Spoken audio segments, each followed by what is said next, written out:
They were promising on-the-spot hiring to where you could, in fact, walk out with your $50,000 bonus that day, possibly. I went in, I handed in my resume, which was, I did a skills-based resume. I'm a veteran. I served 2 tours in Afghanistan. So on the surface, the resume looked pretty good. Had a very brief interview, took all of 6 minutes. They didn't ask very many questions. And then I left, assuming I would never hear back, because I'm a very Googleable person. I have an unusual name. I'm the only Laura Jadid on the internet. And I make no secret of how I feel about ICE and Trump and all of it. So I was not expecting several days later to receive a tentative offer. I missed it in my inbox and it sunk to the bottom, which means that I never filled out the paperwork they requested. I never accepted the tentative offer. I never filled out my background check paperwork. I never signed the affidavit saying I committed no domestic violence crimes, none of it. A few weeks later, I got a message from LabCorp saying that ICE wanted me to do a drug test, and I went ahead and did that.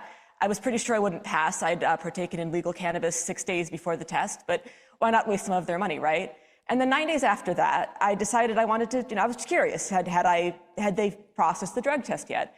So I logged onto the ICE hiring portal, and what I found was that not only did the drug test not seem to be relevant, I was listed as having joined ICE as of 3 days earlier. I had listed that I had accepted the offer. They had offered me a final position as a deportation officer.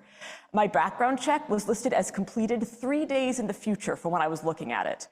So it seems like the answer to the question, who are they hiring, is they don't know. I mean, it's very funny that they hired a lefty journalist with a profile on Antifa Watch. That's hilarious. But what's not funny is they didn't make me sign a domestic violence waiver. So how many people with domestic violence convictions are running around with guns in our cities terrorizing people?